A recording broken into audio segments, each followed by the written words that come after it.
the whole idea behind All Rise is that every one of us at some point in our lives, multiple times a day sometimes, are going through a struggle. And that struggle can be defined as so many different things. It could be legal, medical, marital, financial, mental health. Or in today's day, it looks like fear, uncertainty, stress, overwhelm, right? Like we all are going, it's the universal truth. And when we go through that thing, which there'll be many of those experiences, how we rise through those moments and how we address them and evolve into better humans on the other side is exactly our legacy. What happens when your worst fear becomes your reality? Hi, I'm Brent Cassity. Welcome to the Nightmare Success In and Out podcast, where we explore how to overcome your fears and nightmares to set yourself free. We're going to be exploring this topic with guys I was in Leavenworth with and others who survived their own nightmare. These stories can be inspiring, sometimes sad. There's some humor, but hopefully you can come away with a nugget of something that'll help you knock down some of the prisons you built up in your own mind. All right, welcome back, Nightmare Success In and Out listeners. This is where you come for what happens when your worst fear becomes your reality. How do you adapt, survive, overcome, set yourself free? Folks, don't forget to follow, subscribe, share this thing out, like it up, comment, helps the show. I really appreciate that. So who are we talking to today on Nightmare Success? Well, we're talking to Rashmi Airan, and I've gone over this a lot of times with her. I think I pronounced that right, but if I didn't, it's close. It's very close. You got it. You did good. Okay, thank you, Rashmi. Okay, a little bit about Rashmi. She has an incredible story. It's like one of those, wow, you did all that? Wow. What happens when your life you spent decades building comes crashing down because of a decision you can't take back? Today's guest knows that nightmare firsthand. Rashmi Airan was living what many would call the American dream, an Ivy League educated attorney, a successful professional, a rising star with unlimited potential. Then came the federal prosecution, a prison sentence, a public humiliation, the loss of the career and reputation she spent years building. For many, that would be the end of the story. Instead, it became the beginning of a remarkable reinvention. Today, Rashmi Airan is one of the most sought-after leadership speakers in the country.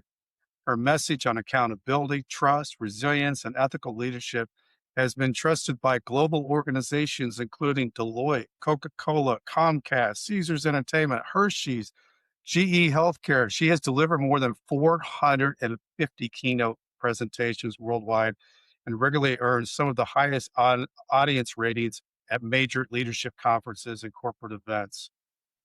Her journey from Wall Street banker to attorney, from federal prison inmate to global keynote speaker is proof that our greatest failures do not have to become our final chapter. She also has a new book that just came out. It's called All Rise. I'm going to get that. Can't wait to read it. This is going to be incredible. I can't wait to jump into this conversation. Before we do, I want to recognize our show sponsor, Auto Plaza Direct. You know, who likes spending a couple of weekends walking car lots looking for a car? Then you spend 4 or 5 hours at the dealership buy a car. It's kind of like a root canal appointment. Well, there's a better way to take away all that pain and hassle. Get a car. It's called Auto Plaza Direct. They're your personal car concierge. Just tell them the car you want, what you can pay, and they will go find that car for you and negotiate your best price. They also offer you warranties and financing. It's all full service. Go to autoplazadirect.com to get started with your personal car concierge. The new hassle freeway, the car buying experiences are Auto Plaza Direct. Tell them Brent from Nightmare Success sent you. You know, we talk a lot about the rebuilding after incarceration on this show, finding a job, contributing to the community, finding purpose. But I recently came across a book that reframes the entire conversation in a way many haven't considered.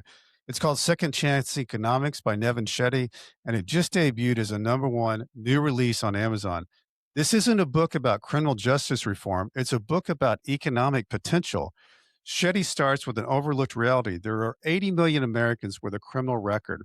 That's a massive underutilized talent pool and one whose barriers to employment cost our economy a staggering $1.2 trillion a year. What I love about this book is the approach. Shetty uses data to show how second chance hiring isn't just a social good, it's a competitive advantage. It lowers turnover, fills labor gaps, and creates a virtuous cycle of growth. Whether you're a business leader, a policymaker, or someone who believes in reframing the narrative around justice-impacted individuals, Second Chance Economics is a must-read. Pick up your copy today on Amazon. Rashmi, how are you? I'm great. Wow, you did that really great. That sponsor ad was great. Thank Awesome. So gosh, wow.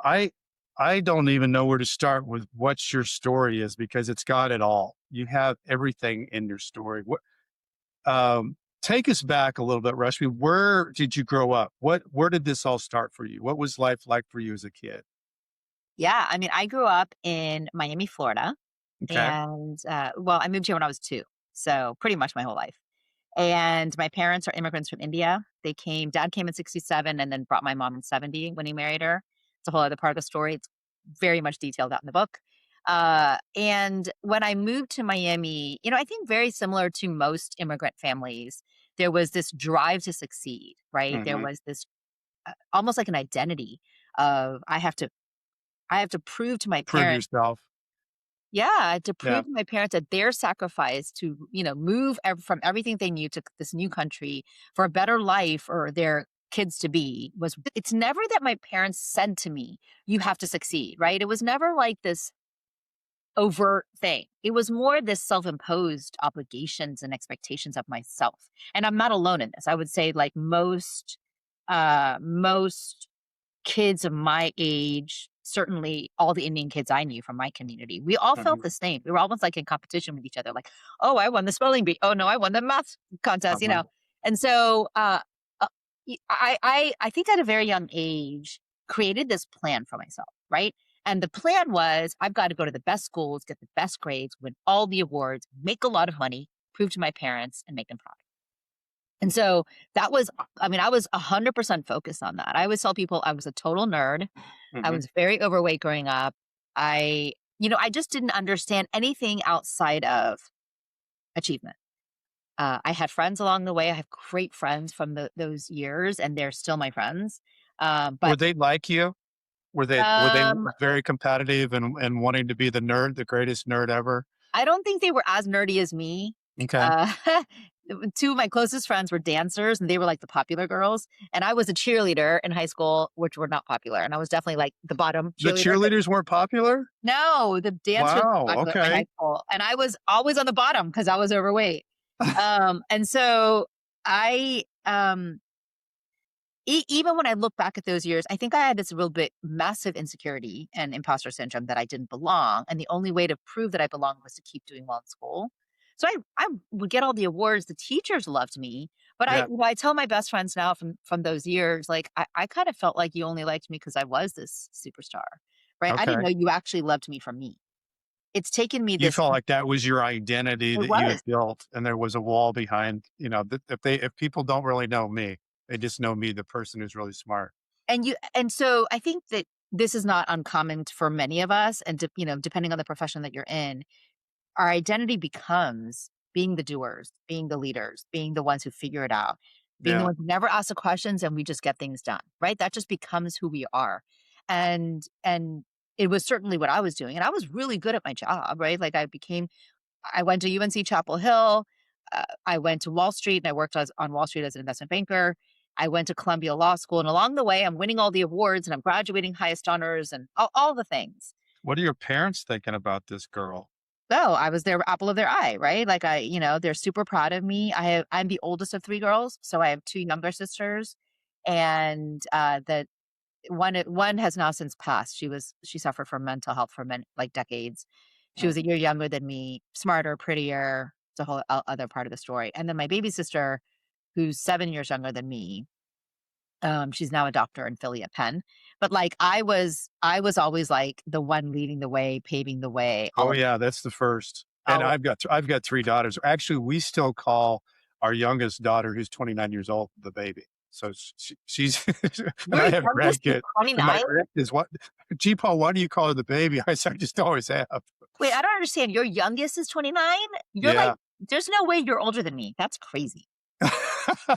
Come on, that can't be I'll fair. be 60. Well, no, I'm 59. I won't be 60 until February. Still, well, first of all, you started a lot younger than me, but you look phenomenal. So kudos to you. Thank you. I'll be 55 this year. So, It's um, good. The thanks. 50s are good.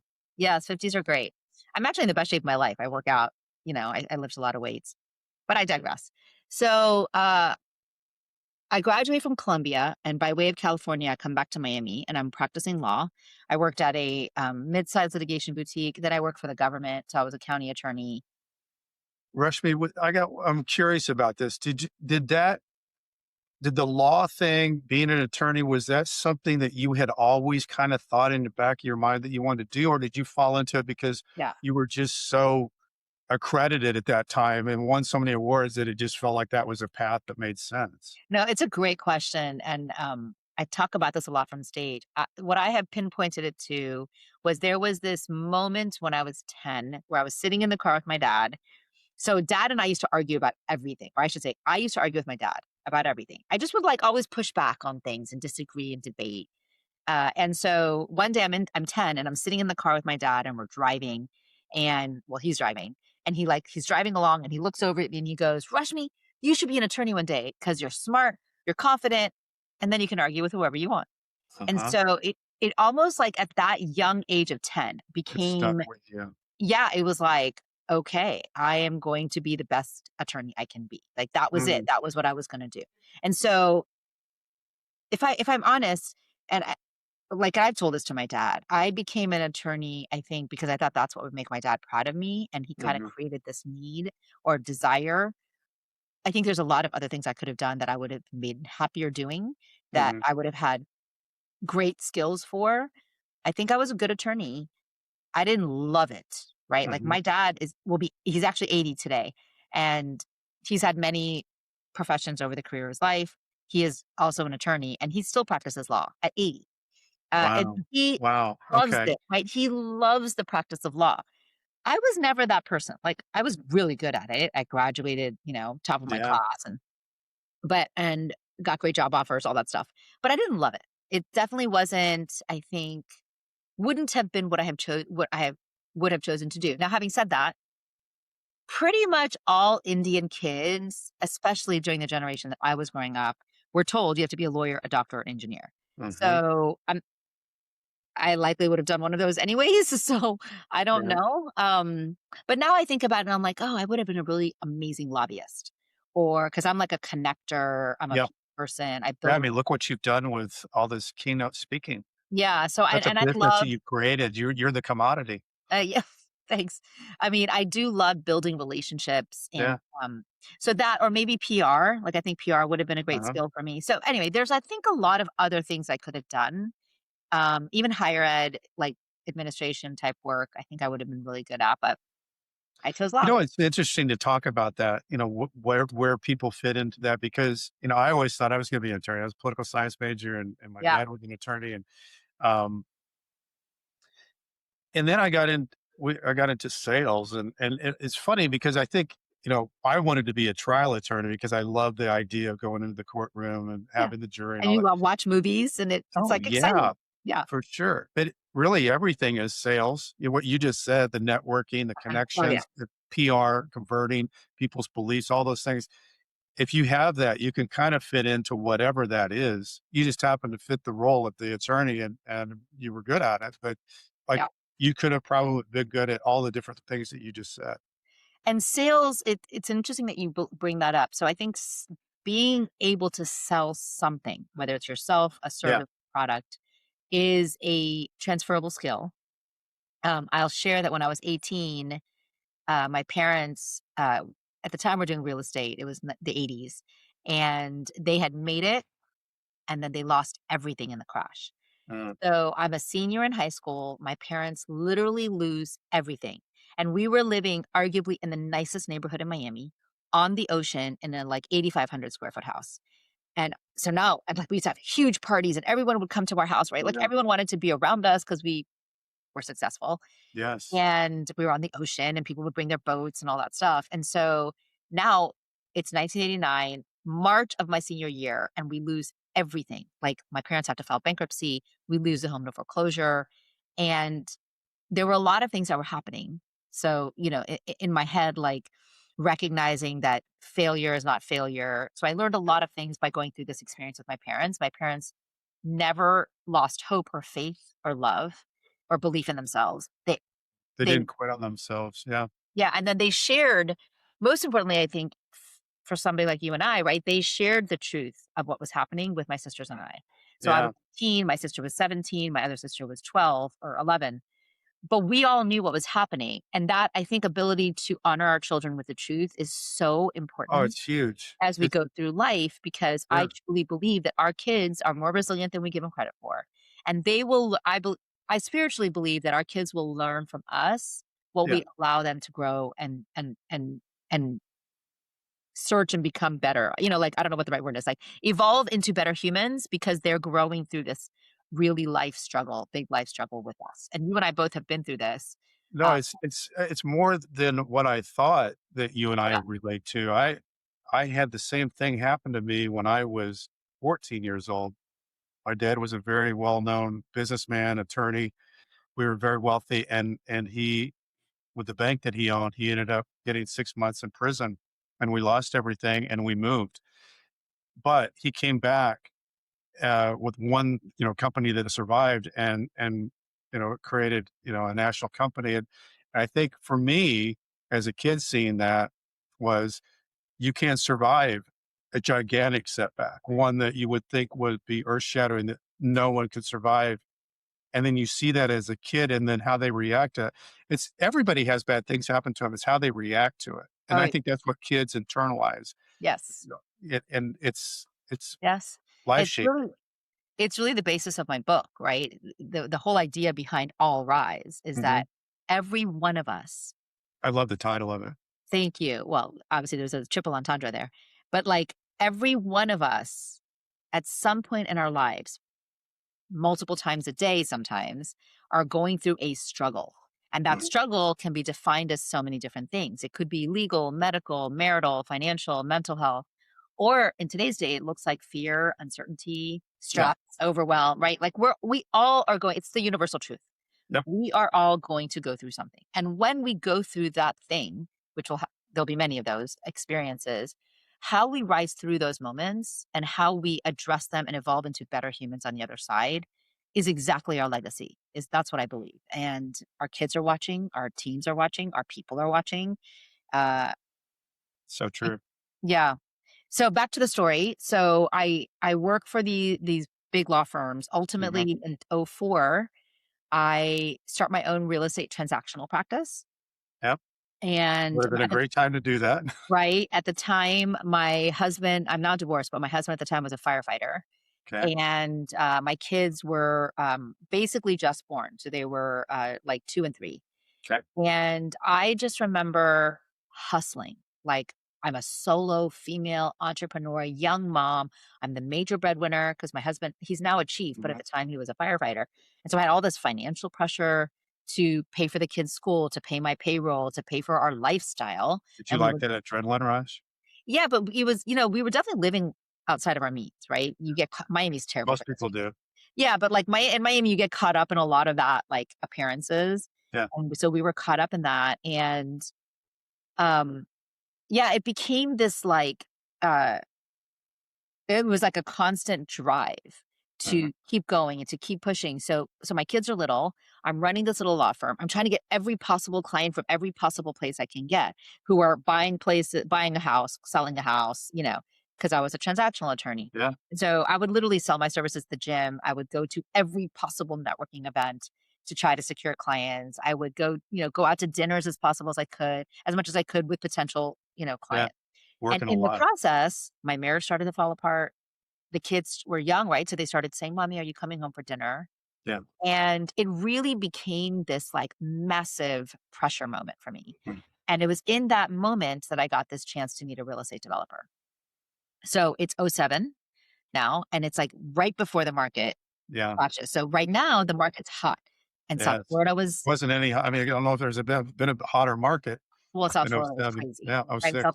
South Florida was sort of like the epicenter. I would say South Florida and Vegas Yeah. were like the epicenters of Yep. what was happening. Hmm.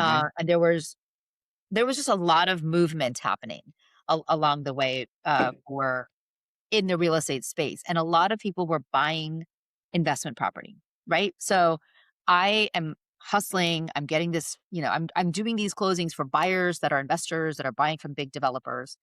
And I then get a chance in the context of all this pressure that I'm in I get a chance to meet a real estate developer.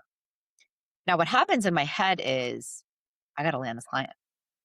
I'm so hungry and desperate at this point that if I can land this one big client, that means volume business, financial stability, more time with my kids. And that was how I saw it. So I was convinced I'm going to do anything I can to land this client. And that was the hunger, like the drive. So I go to meet him. His office was in Miami Beach, and I go to meet him. And the main principal developer is sitting in a side office, but his two operations guys come to meet me, or like they're sitting in the conference room.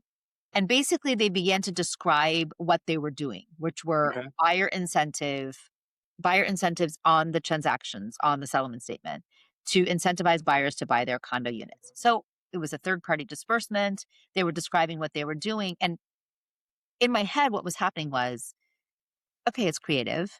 I've closed other deals representing the buyers, and they've kind of been doing something similar. They've been getting incentives as buyers by these other bigger developers being represented by bigger law firms. It must be okay. And I rationalized and I justified. And when we begin to tell ourselves a story, the story I was telling myself was, I got to land this client to survive. Otherwise, I'm not going to be able to pay for my kids' school or my payroll. And it's like you create a binary. It's a big opportunity. And there's never really a binary, right? There's always options in between. But in the moment, you convince yourself of a story. There's a narrative that plays out, and the narrative allows you to justify and rationalize. Right. And I don't say it flippantly. I understand what I did. But in the moment, I was so desperate for this client that I kind of even though my stomach and my gut were screaming that something didn't feel right, one of the things he said to me was, oh, I've been working with this really big law firm, but I'd like to leave them and come work with you. Right. Which should have been a huge red flag. Why would you leave a big law firm with more breadth and experience and bandwidth that are not charging you more to come work with little old me that's never worked with a developer that has a very small staff of 5? But in the moment, I didn't see it as a red flag. I saw it as even better opportunity. Well, yeah, I just was flattered. I was like arrogant and flattered, and oh, there's something special about me, right? Yeah. And it's so easy in the moment to believe that there's a reason why you're better than the other person or better than the other firm. So within 2 weeks, I had my first closing request. I never took the time or made the time to do any due diligence on this client. Did you talk to anybody about it? Did you talk to your husband or anybody? That's the point. What do you think about this? Do you think this sounds like this is good? So I was definitely operating in a silo. Yeah.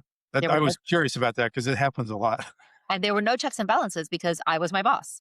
So I didn't have anybody, like any partner, saying like, oh, let's go over this transaction. You talking to yourself, rationalizing your narrative that you like. Totally. Yeah. By the way, I'm surrounded by attorneys. Okay. My parents are both attorneys. My best friends are attorneys. Many of my best friends are attorneys. My mentors are attorneys. I could have gone to any attorney, right. To ask for help, to ask for a second opinion. Right. I didn't do any of that because I realized now I didn't want to. I just was so focused on keeping the client.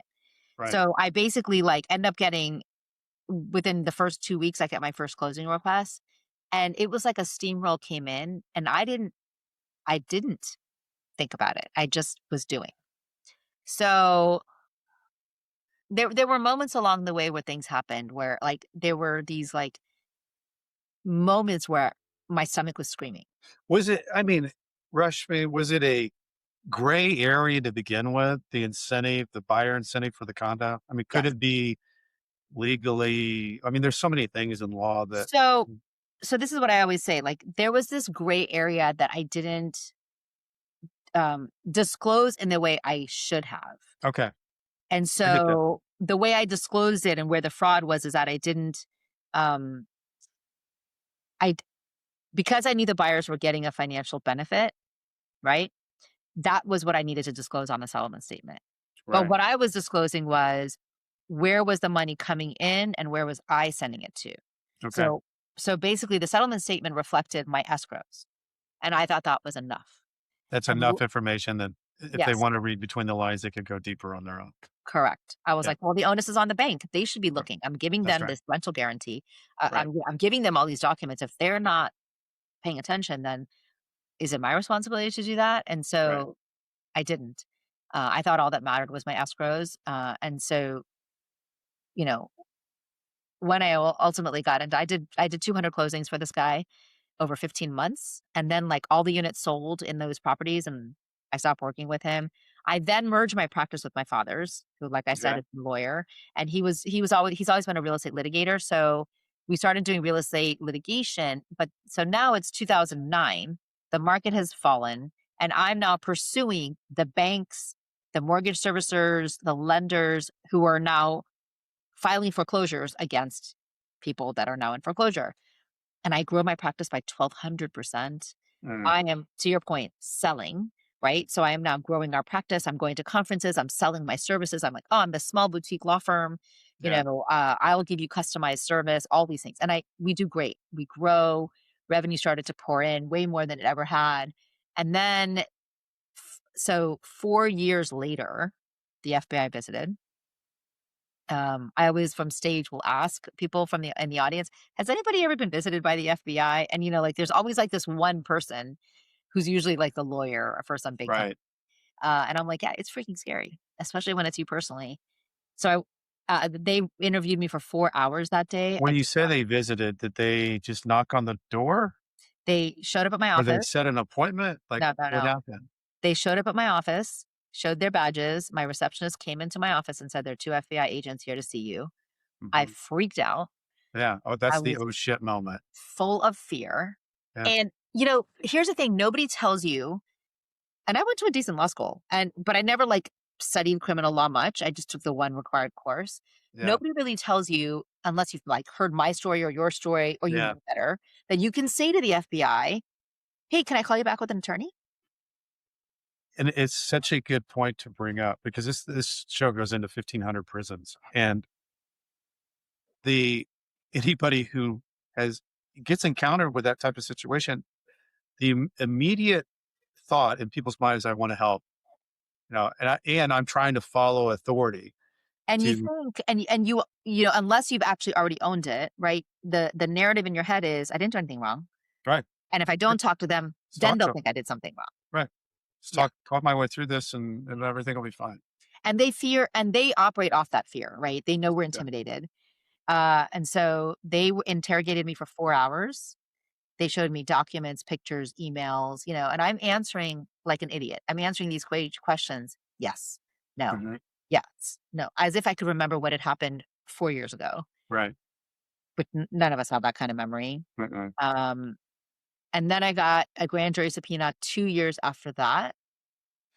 Wow. This time frame is freaky. So you leave that real estate deal, In 4 years goes by, and you built this business with your dad. And then another 2 years goes by after this interrogation. That's crazy. Wow. That's 6 years. Yeah. So, well, it was 4 years from the date of when I met the developer. So Okay. clarify. I met the developer in '07. I finished in '09. In '11, I got the visit by the FBI. In '13, I got the grand jury subpoena. So it was, Okay. Well, I'm saying it's weird only because it tracks with we went through 6 years of investigation. oh, So you I did. don't Yeah. Okay. usually run across somebody that has that time period, but it's living in purgatory at that time too, because you just don't know. You're Yeah. living with the no. Yeah. When the FBI left, I had convinced myself, like, okay, Yeah, they everything's just gonna be wanted all right. I information. answered all the questions. Yeah. Then I got the grand jury subpoena and they wanted all my documents. And I still was operating with this understanding, like, oh, I'm just a lawyer. They just want all my documents with the developer. But they're after What the did your dad developer. think about it? Because he was in the business with you. What was his? Yeah. Well, so he wasn't in the business when I was representing the Okay, seller. right, right. Um, I mean, I think he was concerned, but I allayed his fears because I was like, I didn't do anything. They just Yeah, were so talking it's to all me. good. Yeah. And he trusts his daughter. I'm the apple of his eye. And Yeah. uh about 3 months after I got the grand jury subpoena, my attorney at the time calls me into his office and he says, Rashmi, you're a target. And again, I didn't even know what that meant. I was like, what? And when he explained it, and I'm sure you can relate to this, I like collapsed on his couch and I was hysterical. Like I was shaking uncontrollably because I thought, how could this be happening? Like this is my whole life. How can this be happening? I'm like the good, perfect little girl, Right. the You're nerd. the one that wins the stuff. Yeah, Yes. like I'm the total nerd. This could not Yes. be happening. Yes. And I tried to fight it for a long time. I did all these really stupid things. Like I hired, so the prosecutor's name is Joe Capone.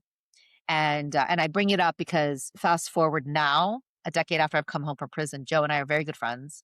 He and I speak I together. read that somewhere. I Yeah. thought that was incredible. Yeah. He and I speak together now. I just talked to him the other day. We speak at UNC Law School every year and other places. But I mean, at the time, I was very mad. Right. So Joe used to work at the U.S. Attorney's Office here in South Florida. When he indicted me, or before he indicted me, like through this investigation, he was with HUD out of DC. Okay. And I hired the guy that was his boss when he used to work here. So his boss, his name is Paul Pelletier. Paul used to be here, was Joe's boss. Paul leaves federal practice, and goes to work on the defense side. I hire Paul thinking Paul can maybe intimidate and convince Joe as his former boss and influence him not to indict me. Really bad decision because first of all, it was a lot of money and it didn't work. And Joe actually was basically made it very clear that Paul, you taught me to do these things. I am doing exactly what you taught me to do. How can you now tell me to delay or not prosecute when I know and I have this evidence? So I got indicted in April of 2014. They indicted me for conspiracy to commit bank fraud, and then they did 24 counts of bank fraud. So they took, 24 of those closings, attached it to the complaint.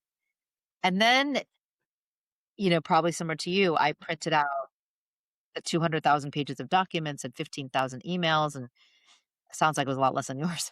But I was, because I'm an attorney, right? I was convinced I could prove my innocence. I was convinced that I could find that smoking gun. Yeah. So I would every day take my kids to school or camp. I hadn't told anything to them yet. And I just told them I was working on a big case. And I would every day. So I kept all the documents at my parents' home. I used to live across the street from my parents. And every day, this was all I did. It was I have to prove my innocence. And every few weeks I would meet with my attorney and we'd go through the documents. We'd say we'd separate them out. Okay, this is really good evidence. Yeah. Okay, this is not good evidence. Because, and as I did this, I discovered that the developer and his team, they were doing a lot of things that were fraudulent outside of my closing file, outside of what I knew. And as you know, it doesn't matter that I didn't know. In a conspiracy count, all they have to show is that I knew one thing. And as I began to go through a lot of this, I realized, oh, this is a lot bigger and a lot worse, a lot, a lot worse than I thought. So a couple months later, Conspiracy case is almost impossible. it's impossible. Because you're not just proving you're what you are, you're having to prove the whole conspiracy. And it's like a tidal wave of how that all unfolds. So a lot of people aren't familiar with all that kind of stuff, but it's really something. Especially what I tell people when I give my speeches is that a conspiracy instruction, jury instruction, if you go to trial, says if the defendant knew even one detail out of 500 million, one detail, you, the jury, have to convict her. Right. And that's where you lose the whole mens rea, they can push all that out because that's your criminal intent. But if you just knew something or because you got engulfed into this conspiracy, it doesn't matter. That's right. It's just you're part of it. That's right. Yeah. And anyway, I got off track. I'm sorry. No, it's okay. And so, my attorney called me into his office maybe 4 months after I got indicted. Yeah, I got indicted in April. He calls me in August. And by this point, I'd gone through all the documents already. I was pretty clear on what's the good documents, what's the bad documents. And I still thought, okay, we're going to go to trial. We're going to fight it. Yeah. And so my attorney, David, is the best criminal defense attorney in Miami, in my opinion. And as a side note, we've been friends for 20 plus years at this point. His wife went to Carolina with me. We live a mile from each Well, other. this goes way back. Yeah. His kids and I are friends. Like, Yeah. we know each other. Mhm. And like I taught at UM Law School for a period of time, and so did he at the same time. So we know each other, right? And so now he's representing me, and I think it was very hard for him.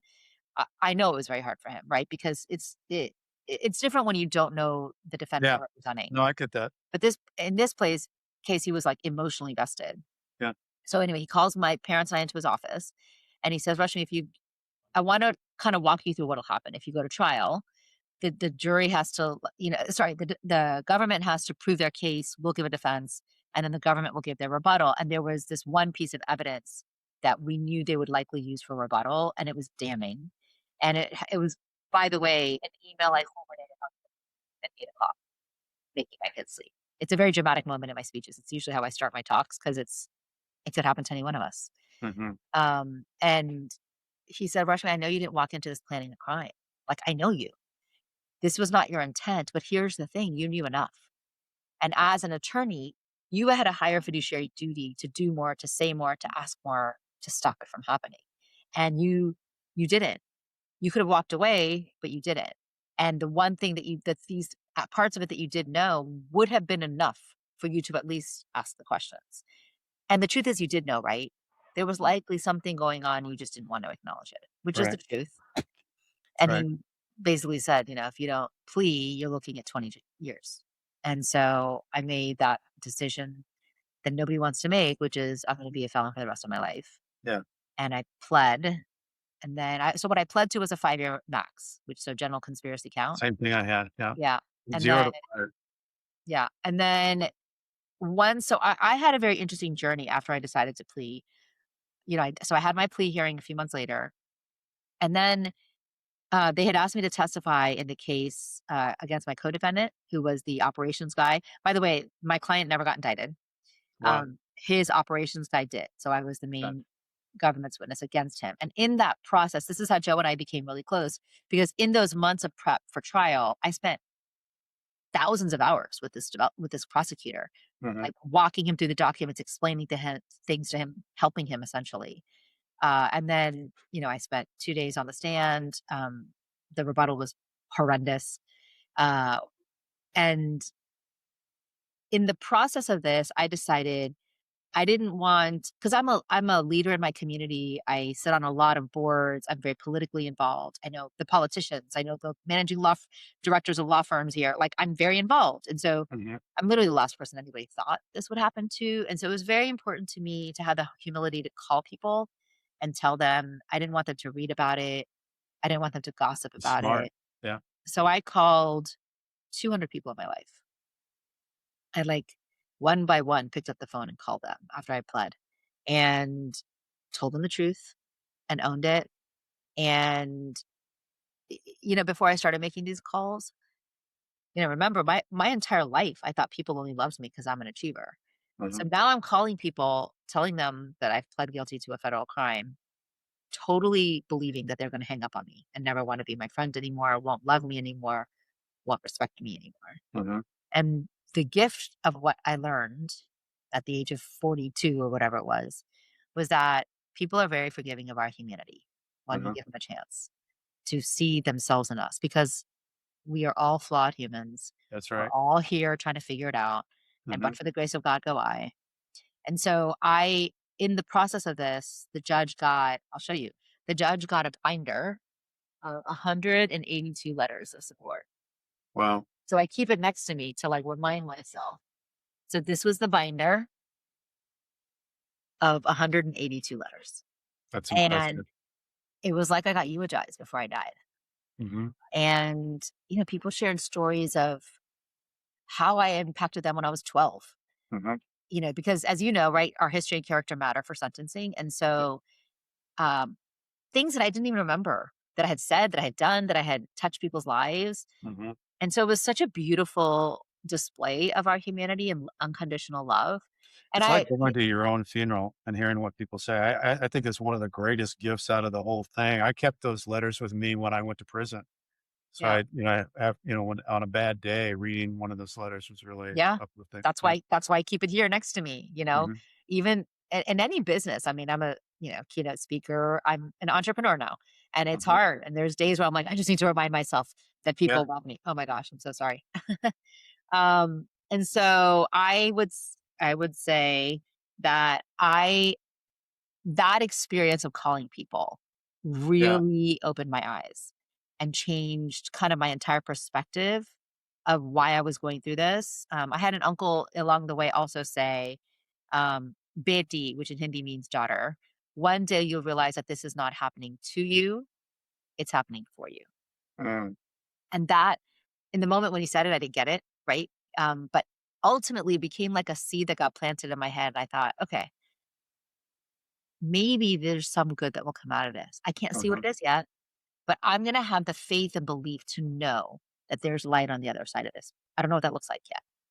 So by the time I went to my sentencing hearing, there were like all of those people that wrote these letters showed up. Like I want to say my college roommate flew in from New York and surprised me.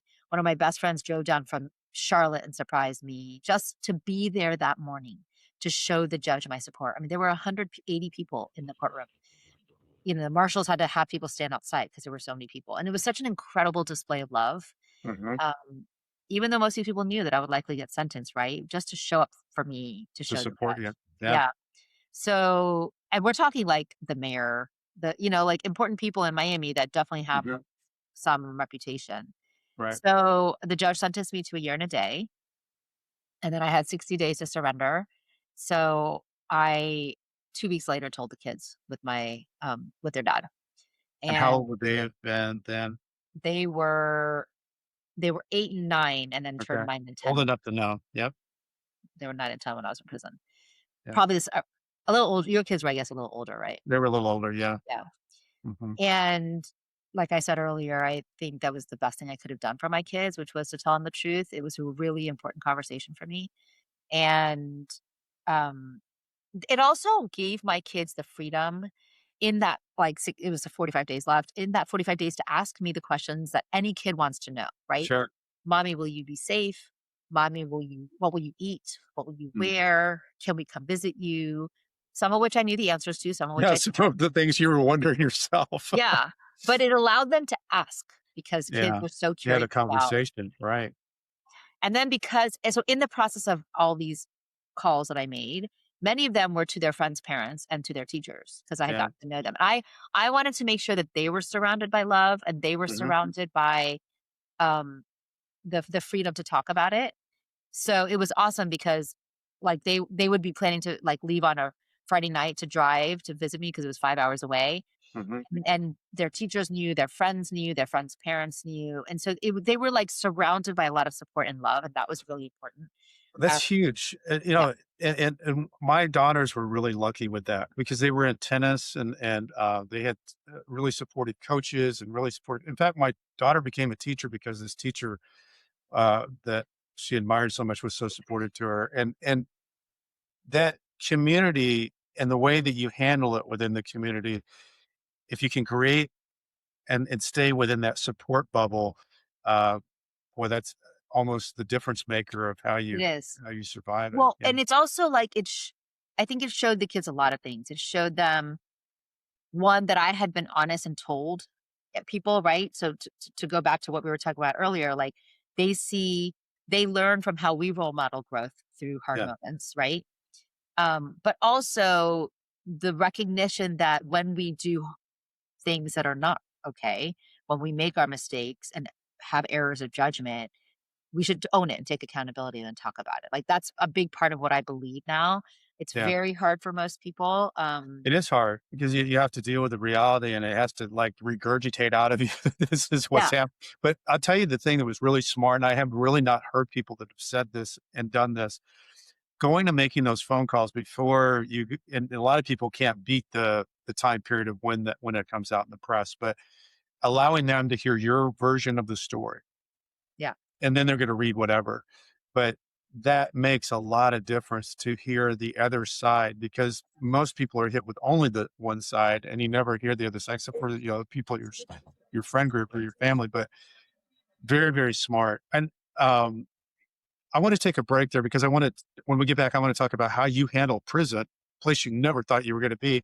And Yeah. then this crazy reinvention that you had getting out of prison. Folks, I want to share with you a powerful and moving new book you won't want to miss. My Name is Saffron, Voices Silenced, Stifled, and Taken Away by author Saffron Gustafson. This isn't just a story. It's a journey through resilience, survival, and reclaiming your voice after being silenced for far too long. Saffron's story takes you inside the hidden struggles, the pain, and ultimately the triumph of refusing to be defined by circumstances. As Saffron was putting the final finishing touches on her book, the prison she had just been released from, Federal Dublin FCI, was permanently closed because of sexual abuse of women prisoners. If you've ever wondered what it takes to rise from the darkness of places, to find your truth, and to speak it boldly, this book will inspire you. Pick up your copy of My Name is Saffron today, available now on Amazon. Trust me, you'll be moved, challenged, and changed by her story.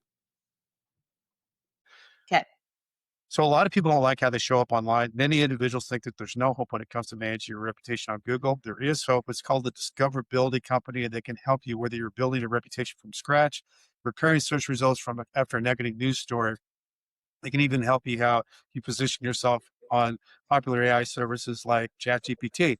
To learn more, visit discoverability.co. It's not .com. Listeners of Nightmare Success can take $100 off with coupon code Nightmare Success, and the White Collar Nightmare Success podcast is sponsored by the White Collar Support Group, the world's first support group devoted to people navigating the white collar criminal justice system. I'm a member of the White Collar Support Group, and I can tell you this is a bunch of people who help each other through the criminal justice journey for free. Whether you're just starting your journey or you've made it through to the other side, this is great space for you. You can join us on Zoom Monday, 7 p.m. Eastern Time. For more information, go to prisonist.org. Okay. So, Rashmi, you get the year and a day. So you know that you're going to be doing approximately like 7, 8 months, I think, is what that rolls out to. I don't 10 know months. exactly. It would have been 10 months. 10 It would have months. been 10 months, including halfway house, I think. Okay. Okay. Okay. So you have this time period before you go in. Then you finally have that day where you self-surrender, which is all I think is always so weird that you just voluntarily drive up to a prison and turn yourself in. But what was your mindset like going into that? What were you thinking? What was in your world of thoughts in this So I smart brain of yours? Yeah. So I definitely had a spiritual awakening prior to this. Okay. And like I described, I had definitely come to this place of peace that I don't know why this is happening, but I'm going to trust it's happening for my good. Um, I felt like I had really equipped my family and my kids to be surrounded by love. I did all the things possible that I could. I mean, one of the things I remember doing was in the 60 days, I wanted to make sure that I used to write letters to my kids in their in for their lunchbox, like little postcards or little Yeah. cards, and I would write a quote of the day, and then I'd like, I don't know, write something I about love put a that. bunch of stickers on it, and then I'd put it in each of their lunch boxes. So every day they would get a note card from me. And so I knew I'd be gone for about 10 months, right? And so I Yeah. calculated how many school days that was, and I wanted to make sure I pre-wrote all those notes versus writing it every morning. So like I did little things like that to Yeah. prepare the people around my kids to be there for them. So I felt ready. Um, but nothing can prepare you for what happens when you go through receiving a discharge, right? So the way it worked for me actually was different. I was told originally that I was designated to FDC, which is the Federal Detention Center here in Miami, which originally I was really upset because I had asked for Coleman, which is a minimum security camp. And then they tell me, oh no, you've been designated to Miami, which is basically a 12-story building. A half a floor is designated to the women. And I was told that I'm just going to be there for the 10 months. No fresh air, no sunlight, like literally you're locked That's in. like, that's terrible. It's the worst. It's usually a holding center. And Yeah. I was told I was going to be there for the entire time. So I was really upset. We get there literally so imagine I'm told to surrender by 12. And I show up at 11:45. It was like my mom, my sister, and my attorney. And we show up and they just made us wait. So we're waiting at the federal courthouse outside the marshal's office, and we're just waiting. Hours go by. It's way past 12 o'clock at this point, and we're like, what's going on? Finally, a marshal comes out and says, oh, we messed up. You actually aren't designated here because there's a separation order with another defendant who's here, and you're not allowed to be here. And we were like, okay. And David, my attorney, so this is a Monday, had called the Friday before and that morning to confirm that this was my designation. So he was pissed at this point. So now he's like, okay, well, so she'll just get in the car now and self-surrender. And he said, no, because it's past 12 o'clock now. And we're like, well, you messed up. So they said, well, we're going to have to receive her here, and then she'll be put into the transport system, and she'll get transported whenever she gets transported. And, as you know, the transport is the worst. And you never want to be transported as a prisoner. Oh my gosh. So it was, I was so mad. So anyway, so I go through the receiving and discharge. The way it works in Miami at this location is you get, handcuffed, shackled with a waist chain. And then, so there's the courthouse, and then there's a street, and then there's a federal detention center. So I would have never have known this except that I went through it. They take you downstairs and they walk you through a tunnel to get to you to the. So I'm like, all shackled with shackles, the whole thing. Which is really, I feel like it's the most demeaning thing that it is the most demeaning, because where am I going to go? But it's all a power trip, So anyway, so they shuffle us. I'm being shuffled with all these men and women from the courthouse to the detention center underground. We get because in this federal detention center, it's men and women, which is why the women are only on one floor, on the 12th floor. And anyway, long story short, I won't go through all the details. Ultimately, I was there for 10 days. I then thankfully got transported. Yeah, I call it not Con Air, but Combus.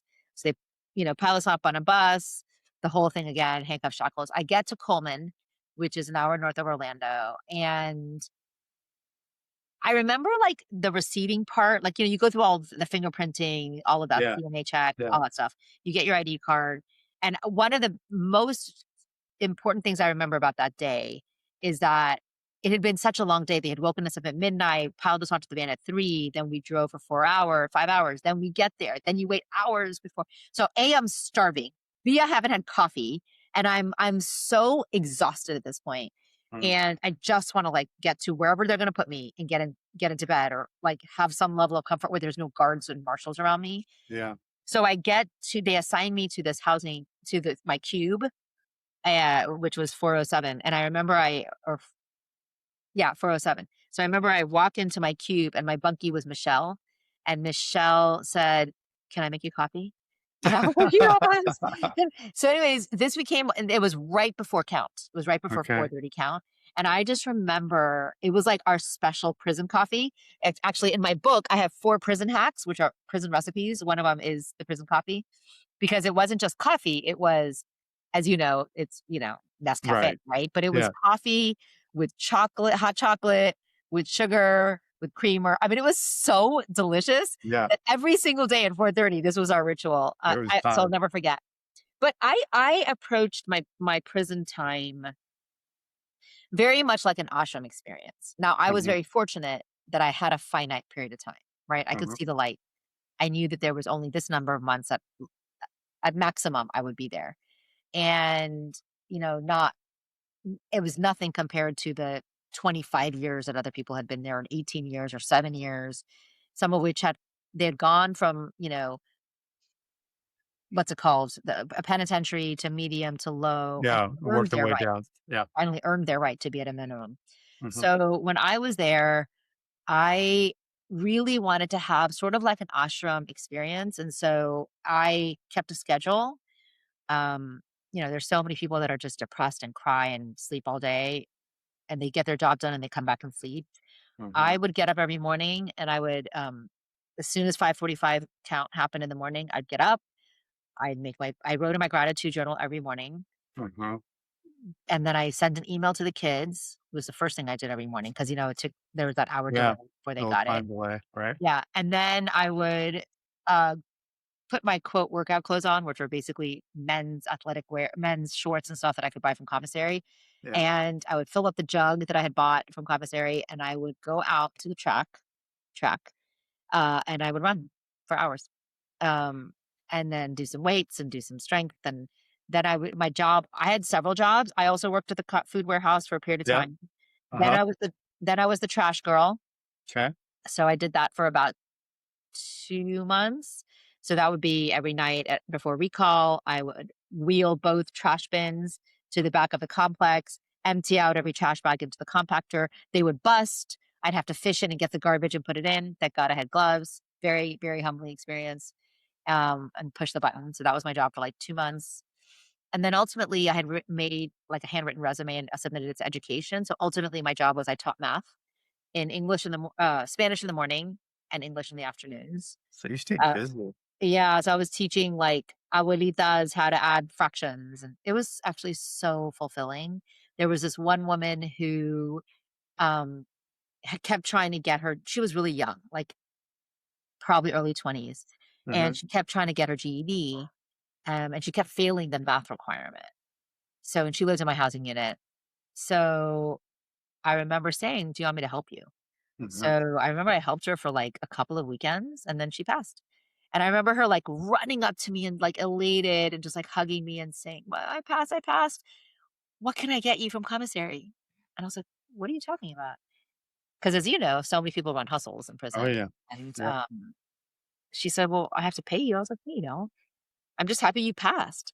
I mean, Yeah. I was really blessed. My parents always had money in my commissary Yeah. account, so I could send emails and do video calls and make phone Right. calls and buy It's stuff. expensive to make phone calls and do emails. So, you do those things. It's was it 500 a month. five It's like cents a 500. minute or something like that? Yeah. I think I spent 500 a month between phone calls, emails, commissary, Mhm. um, video calls, and then, buying stamps, like all the things that you have to buy. Sure. So yeah, but I was always So really, so were you thinking, Rashmi, when this was all going on, were you thinking ahead that you were gonna become this oh God, no. international keynote speaker? No, I had no idea. I actually had no idea what I was going to do. I just kind of left it to the universe. Yeah? And so I ended up, it's a story, but I got transported to county jail. Right after Christmas, there was another case that they wanted me to testify in. So I Okay. spent 23 days in county jail, which is a whole story, but it was awful. And county jail is just the worst. I was transferred there for, our civil trial for 7 or 8 days, and I couldn't wait to get back to Leavenworth, and I know that sounds really weird to people down in the Oh, Cayman oh, Islands totally. listening to this, but it was bad. I can So relate. bad. I was in county jail for 23 days. I just it's horrible. Or everything, the food, the schedule, the It's just guard, everything. it's the rock bottom, rock bottom. Yeah. Uh, but I will say one of my biggest lessons I learned by being in county jail was as I was being transported from Coleman to county, um, I had this whole thought process that was going on in my head, which was, I don't belong with those women.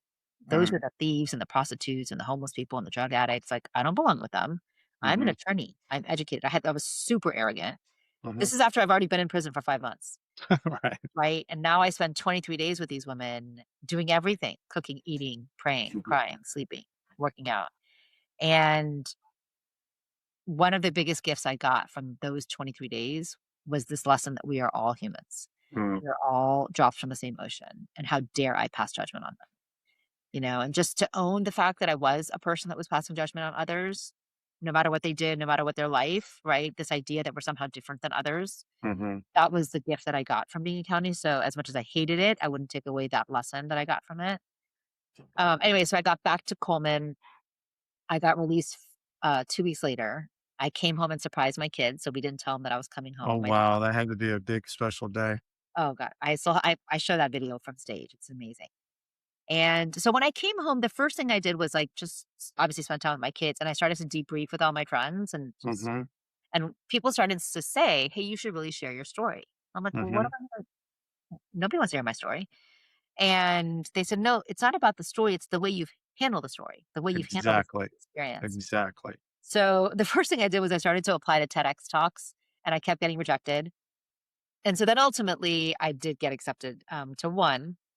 And then along the way, I did other things. Like I wrote to the head of the criminal law section at Columbia, and I said, "Hey, I graduated top of my class in '98, and this happened. can I come and just share my story with third-year law students so that Mm-hmm. this never happens to any of them? And so like that happened, and then word began to spread, and so then people started to call me. I still didn't know that I was going to do this as a profession. And then when the judge in my case wouldn't let me make money, I was like, well, what am I going to do? So I was doing all sorts of other things. I was tutoring SAT for kids. Mm-hmm. I was helping my uncle on the side. I was helping my parents with some things. So I was doing a lot of other things just to kind of make do Mm-hmm. financially. I borrowed a lot of money from my parents, and I'm very fortunate that I could do that. And then the more I told my story, the more impact I was having. And then I realized if I can impact people every single day and change people's lives, what a That's a lesson. big deal. And so now all my work, my mission is this.